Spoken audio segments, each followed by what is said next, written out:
اب زمانے کے اعتبار سے، قوموں کے اعتبار سے ان کے شریعتیں، ان کے طریقے الگ الگ رہے، یعنی بنیادی عقائد سب کے اللہ کی طرف سے، چونکہ دین اسلام ہے، دین اسلام کے بنیادی عقائد کیا ہے؟ اللہ ایک ہے، اللہ کے رسول کی بات مانی جائے گی، اللہ کے رسول کی طرف جو کتاب آئی ہے اس کو مانا جائے گا، اللہ کے احکامات نافذ کرنے کے لیے اللہ نے ہمیں اس دنیا میں بھیجا ہے، عبادت صرف اللہ کی جائے گی، اور اس بات کا یقین رکھنا کہ روز قیامت اللہ تمام مخلوق کو دوبارہ زندہ کر کے حساب لے گا۔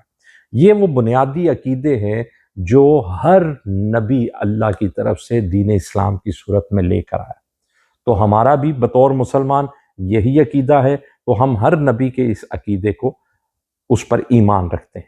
اب اگلی بات آگے کہ کچھ طریقے، معاشرتی قانون یعنی سماجیات، معاشرت جو ہے وہ ہر علاقے کی اپنی ہے، ہر قوم کی اپنی ہوئی، تو معاشرت کے اعتبار سے ان کے قوانین اپنے اپنے رہے، وہ بھی اللہ کی طرف سے انہیں عطا ہوتے رہے۔ ہمارے لیے نبی کریم صلی اللہ علیہ وآلہ وسلم کو اللہ کی طرف سے جو معاشرتی قوانین عطا کیے گئے، ہمارے لیے شریعت کی حیثیت وہ رکھتے ہیں، یعنی نماز کی ادائیگی کا طریقہ، روزہ رکھنے کا طریقہ، حج کی ادائیگی کا طریقہ، زکوٰۃ کس طرح سے دینی ہے، مال کس طرح سے خرچ کرنا ہے، یہ سب طریقے جو ہیں یہ ہم ان طریقوں کو اپنائیں گے جو نبی کریم صلی اللہ علیہ وآلہ وسلم۔ باقی اللہ کو ایک ماننا، صرف اللہ کی عبادت کرنا، اللہ کے رسولوں کو ماننا، اللہ کی کتاب کو ماننا، روز قیامت کو ماننا، دوبارہ زندہ کیے جانے پر حساب لیے جانے کو ماننا، اور اللہ کی راہ میں مال خرچ کرنا، اللہ کے راستے میں جہاد کرنا، اللہ کے گھر کا حج، زیارت، عمرہ کرنا، یہ سارے وہ بنیادی عقائد ہیں جو پہلے نبی سے لے کر آخری نبی، نبی کریم صلی اللہ علیہ وآلہ وسلم تک ہر نبی میں مشترک ہیں۔ تو مسلمان اس اعتبار سے ہر نبی پر ایمان رکھتے ہیں، وہ ہر نبی کو اللہ کا نبی مانتے ہیں۔ باقی آخری بات کیا ہے کہ معاشرت کے اعتبار سے جو قوانین ہیں، معاشرتی اعتبار، اب جیسے قصاص کا قانون کیسے ہوگا، میں نے جیسے عرض کیا، روزہ کیسے رکھا جائے گا، زکوٰۃ کس حساب سے دی جائے گی، یہ مال سب پہلے دن سے یہ ہے کہ مال اللہ کی راہ میں خرچ کرنا ہے، جہاد اللہ کی راہ میں کرنا ہے، اللہ کے گھر کا حج کرنا ہے، نماز پڑھنی ہے، روزہ رکھنا ہے، لیکن معاشرے کے اعتبار سے طریقے اللہ کی طرف سے الگ الگ آتے رہے۔ جو اب نبی کریم صلی اللہ علیہ وآلہ وسلم کو، جو آخری نبی صلی اللہ علیہ وآلہ وسلم کے طور پہ جو قوانین عطا ہو گئے ہیں معاشرتی ہمارے لیے، وہ شریعت محمدی ہے صلی اللہ علیہ وآلہ۔ ہمارے لیے شریعت یہ ہے، باقی دین ہمارا ہمیشہ سے جو پہلے نبی سے سلسلہ شروع ہوا ہے دین اسلام کا، ہمارے لیے بھی وہی دین ہے اور ہمارا بھی وہی دین ہے۔ تو اب اللہ کی طرف سے مسلمانوں کو یہ کہا جا رہا ہے، پہلی آیت میں، پچھلی آیت میں اللہ کی طرف سے نبی کریم صلی اللہ علیہ وسلم کو ہدایت ہوئی کہ آپ ان لوگوں کو ایک بار پھر دعوت دے دیجئے کہ تم یہودیت نصرانیت کو چھوڑو اور حضرت ابراہیم علیہ السلام کے طریقہ مذہب پر آ جاؤ۔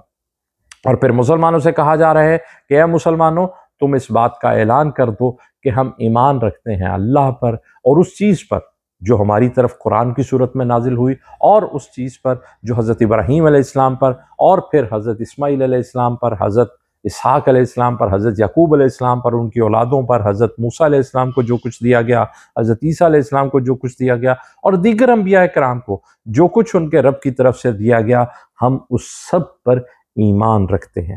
لا نفرق بین احد منہم، ہم ان میں سے کسی نبی کے درمیان کوئی تفریق نہیں کرتے۔ اب یہ وہ نقطہ ہے کہ جس پہ یہودی جو ہیں وہ نعوذ باللہ حضرت عیسیٰ علیہ السلام کو نعوذ باللہ غلط کہتے ہیں، حضرت عیسیٰ علیہ السلام کے ماننے والے حضرت موسیٰ علیہ السلام کے اعتبار سے غلط باتیں کرتے ہیں، اور پھر یہ دونوں نعوذ باللہ نبی کریم صلی اللہ علیہ وآلہ وسلم کو نعوذ باللہ اللہ کا نبی مانتے ہی نہیں ہیں۔ اور پھر نبیوں کے اس تسلسل میں یہ بھی بات پیش نظر رہے کہ اللہ کی طرف سے یہ بھی عہد ہر نبی سے لیا جاتا ہے کہ وہ اپنی قوم کو یہ کہے گا کہ میرے بعد جو نبی آئے گا تم نے اس پر ایمان لانا ہے۔ یہ بھی ایک تصور۔ اب اسی سلسلے میں توریت میں بھی یہ ہدایت موجود تھی کہ ایک آخری نبی نے آنا ہے، اس کی نشانیاں موجود تھی، تم نے اس پر ایمان لانا ہے۔ انجیل میں بھی یہ باتیں موجود تھی۔ تو یہود اور نصارہ، اور میں پہلے بھی وضاحت کر چکا کہ اس انتظار میں تھے بھی کہ آخری نبی آنے والے ہیں، ہم نے ان پر ایمان لانا ہے، اور جو ان پر ایمان لائے گا اس کو پوری دنیا پر امامت کا منصب عطا ہوگا۔ لیکن آخر میں آ کے وہ پھسل کہاں پہ گئے؟ ضد، تکبر اور انا کی وجہ سے، کہ یہ تو ہماری نسل میں سے نہیں ہے، بنی اسرائیل میں سے نہیں، اولاد یعقوب میں سے نہیں، یہ تو اولاد اسماعیل میں سے ہو گئے۔ اللہ کہتے ہیں اولاد تو ابراہیم علیہ السلام کی ہے، اور اصل دین تو وہ ہے جو یہ پیش کر رہے ہیں، تم نے تو دین کی صورت کو ہی بگاڑ دیا ہے۔